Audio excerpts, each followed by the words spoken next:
அஸ்ஸலாமு அலைக்கும் வரஹ்மத்துல்லாஹி தஆலா வபரகாத்துஹு. ஒருமுறை ஹஸரத் இப்ராஹிம் இப்னு அதுஹம் ரஹ்மத்துல்லாஹி அலைஹி அவர்கள் தங்களுடைய பெயரை மக்களிடத்தில் சொல்லக்கூடிய ஒரு சூழ்நிலையும் ஏற்பட்டது. எஜமானவர்கள் எப்பொழுதுமே தன்னை வெளிப்படுத்தி காட்டாமல் இருப்பதைத்தான் அவர்கள் ஆசைப்படுவார்கள். ஒருமுறை ஒரு ஊருக்கு அவர்கள் சென்று இரவு இஷா தொழுகை அவர்கள் தொழுதுவிட்ட பிறகு உறங்குவதற்காக வேண்டி அந்த பள்ளியிலேயே படுத்து உறங்கலாம் என்று அவர்கள் உறங்கச் செல்லும் பொழுது அந்த பள்ளியினுடைய இமாம் அவர்கள், இங்கெல்லாம் உறங்கக்கூடாது, யார் நீங்கள் என்பதாக கேட்டார்கள். நான் வெளியூருக்காரன், இன்று இரவு மட்டும் இங்கே நான் உறங்கிக் கொள்கிறேன் என்பதாக சொன்னதற்கு, இல்லை இல்லை, வெளியூர்காரர்கள் எல்லாம் வந்து தங்குவதை போன்று இங்கே இரவில் தங்கி விளக்குகளையும் பொருட்களை எல்லாம் எடுத்து சென்று விடுகிறார்கள், எனவே வெளியூர்காரர் இங்கே தங்குவதற்கு அனுமதி இல்லை என்பதாக அந்த இமாம் அவர்கள் சொல்லினார்கள். அப்பொழுது எஜமான் அவர்கள், சரி, நம்முடைய பெயரை சொன்னாலாவது அவர்கள் நம்பி நம்மை இந்த இடத்திலே உறங்குவதற்கு அனுமதி கொடுப்பார்கள் என்பதாக சொல்லி, இந்த அடியேன்தான் இப்ராஹிம் இப்னு அதுஹம் என்பதாக எஜமான் அவர்கள் சொன்னதற்கு அந்த இமாம் அவர்கள் ஒரே அடியாக சிரிக்க ஆரம்பித்து விட்டார். சிரித்துவிட்டு, நீங்கள் தான் இப்ராஹிம் அதுஹமா, என்னென்னவெல்லாம் சொல்லுகிறீர்கள் என்பதாக சொல்லிவிட்டு அவர்களை இழுத்து பள்ளிவாசலுக்கு வெளியே கொண்டு வந்து விட்டுவிட்டார். அந்த சமயத்தில் பார்த்தால் கடுமையான குளிர். என்ன செய்வதென்று எஜமானவர்களுக்கு ஒன்றும் புரியவில்லை. தூரத்திலே பார்த்தால் ஒரு வெளிச்சம் தெரிகிறது. அங்கே ஒரு நபர் அடுப்பு பக்கத்திலே நின்று கொண்டு சுடுதண்ணி கொதிக்க வைத்து கொண்டிருந்தார், வேலையில் ஈடுபட்டு கொண்டிருந்தார். சரி, அங்கே சென்று ஒதுங்கலாம் என்பதாக சென்றும் பொழுது சென்று அந்த நபருக்கு சலாம் கூறினார்கள். அஸ்ஸலாமு அலைக்கும் வரஹ்மத்துல்லாஹி வபரகாத்து என்பதாக எஜமான் சலாம் சொன்னாங்க.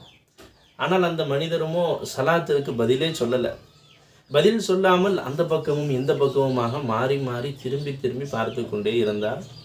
ஒரு சில நிமிடங்களுக்கு பிறகு வலைக்கும் சலாம் வரஹ்மத்துல்லாஹி வரகாத்து என்று அந்த நபர் பதில் சலாம் கூறினார். எஜமானுக்கு ரொம்ப ஆச்சரியமாக இருந்துச்சு.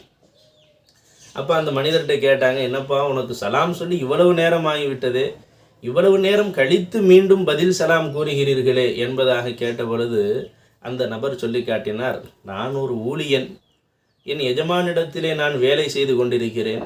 நான் வேலையில் ஈடுபட்டு கொண்டிருக்கக்கூடிய சமயத்திலே எனது கவனம் உங்களுடைய சலாத்தின் பக்கம் திரும்புமேயானால் என்னுடைய எஜமானனுக்கு நான் துரோகம் செய்தவனாக ஆகிவிடுவேன். அந்த வேலையில் ஏதாவது ஒரு சிறிய குறைகள் ஏற்பட்டு அவருக்கு நான் துரோகம் செய்ததாக ஆகிவிடுமே. எனவே தான் அந்த வேலையை பரிபூரணமாக முடித்துவிட்டு நான் உங்களுக்கு பதில் சலாம் கூறினேன் என்பதாக அந்த நபர் ஊழியர் சொன்னார்.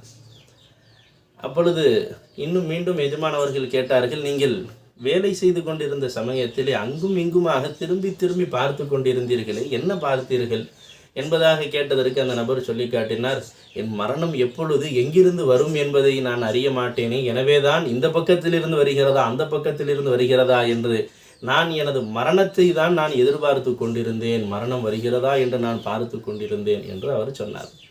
நிஜமாக ரொம்ப ஆச்சரியப்பட்டு அந்த நபர்கிட்ட கேட்டாங்க, நீங்கள் ஒரு நாளைக்கு எவ்வளவு சம்பாத்தியம் செய்கிறீர்கள், எவ்வளவு செலவு செய்கிறீர்கள் என்பதாக கேட்டாங்க. அந்த நபர் சொன்னார், நான் ஒரு நாளைக்கு 2 திருகங்கள் சம்பாதிக்கிறேன், அதில் ஒன்றை நான் எனது குடும்பத்தினர்களுக்காக செலவழித்துவிட்டு இன்னொரு திருகத்தை என்னுடைய சகோதரர்களுடைய குடும்பத்தார்களுக்கு நான் செலவழிக்கிறேன் என்று சொன்னாங்க. சரி, உங்களுடைய சகோதரருடைய குடும்பம் என்று சொல்லுகிறீர்களே, உடன் பிறந்த சகோதரரா என்று எஜமான் அவர்கள் கேட்டதற்கு அந்த ஊழியர் சொல்லி காட்டினார், அல்லாவிற்காக வேண்டி நாங்கள் இருவர்களும் சந்தித்து எங்களுடைய நட்பு தொடங்கியது, அந்த சகோதரர் தான் உடன் பிறந்த சகோதரர் அல்ல, அல்லாஹ்விற்காக வேண்டி நாங்கள் ஒன்றாக சேர்ந்தோம், நேசித்தோம், அல்லாஹ்விற்காக வேண்டி நாங்கள் வாழ்ந்து கொண்டிருந்தோம். அந்த சமயத்தில் என்னுடைய சகோதரர் அவர்கள் மரணித்து விட்டார்கள், எனவே அவர்களுடைய மனைவி மக்களையும் நான் தான் ஆதரித்து பார்த்து கொண்டு வருகிறேன், எனவே அவர்களுக்கு செலவுக்காக நான் அதை கொடுத்து விடுகிறேன் என்று அந்த ஊழியர் சொன்னார். அதை கேட்ட எஜமானவர்கள் சொன்னார்கள், அப்படியானால் இந்த அளவிற்கு நீங்கள் இரையச்சமுடையவர்களாக இருப்பீர்களேயானால் தாங்கள் கேட்கக்கூடிய துஆவை அல்லாஹ் தஆலா உடனே அங்கீகரித்து கொள்வானே என்பதாக எஜமான் சொன்னாங்க. அதுக்கு அந்த ஊழியர் சொன்னாராம், ஆமாம், சலிச்சுக்கிட்டே சொல்கிறாரு, நானும் தான் அல்லாட்ட 20 வருஷமாக, ஒரு நாள் 2 நாள் இல்லை, சுமார் 20 வருடங்களாக நான் அல்லாட்ட துவா செய்கிறேன். ஆனால் அந்த துவாவை மட்டும் அல்லாஹ் கபூல் செய்யவே மாட்டேங்கிறான். என்ன துவா அதையும் சொன்னாங்க அந்த நபர். ஹஸரத் இப்ராஹிம் இப்னு அதுகம் ரஹ்மத்துல்லாஹி அலைஹி அவர்களை பார்த்த பிறகுதான் எனக்கு மரணம் வர வேண்டும் என்பதாக நான் ரொம்ப ஆசையோடு இருந்தேன். அவர்களை பார்க்காமல் மரணித்து விடுவேனோ என்ற பயத்தில் அல்லாஹ்ட்ட இப்படி தான் துஆ செய்கிறது, அல்லாஹ் அவர்களை பார்த்த பிறகு எனக்கு மரணத்தை தருவாயாக என்று நான் அல்லாஹ்விடத்திலே துஆ செய்கிறேன். இன்று வரை அவர்களை பார்க்க முடியவில்லை என்பதாக அந்த ஊழியர் சொன்ன உடனே எஜமானவர்கள் சொன்னார்கள், என் அன்பு சகோதரரே, அல்லாஹ் உங்களுடைய துஆவை கபூல் செய்து கொண்டான். நான் தான் இந்த அடியேன்தான் இப்ராஹிம் இப்னு அதுகம் என்பதாக எஜமான் சொன்னதை கேட்டு அந்த ஊழியருக்கு அளவில்லாத மகிழ்ச்சி, அவ்வளவு சந்தோஷப்பட்டார். அந்த கணமே அல்லாஹ்விடத்தில் துஆ செய்தார்கள், யா அல்லாஹ் எனது துஆவை நீ கபூல் செய்து கொண்டாய். இப்ராஹிம் இப்னு அதுகம் ரஹ்மத்துல்லாஹி அலைஹி எஜமான் அவர்களை நான் என் கண்ணார மகிழ்ச்சியாக நான் அவர்களை கண்டுவிட்டேன். இப்பொழுது எனது உயிரை நீ வாங்கிக்கொள் என்பதாக அவர்கள் துஆ செய்தார்கள். அந்த வினாடியே அவருடைய உயிர் பிரிந்தது என்பதாக வரலாறுகளிலே இருக்கிறது. அன்பானவர்களே, அல்லாஹ் ஜல்ல ஷானுஹு தஆலா நம்மையும் அல்லாஹ்விற்காக வேண்டி ஒருவருக்கொருவர் நேசித்து வாழ்வதற்கு அல்லாஹ் அருள் புரிவானாக.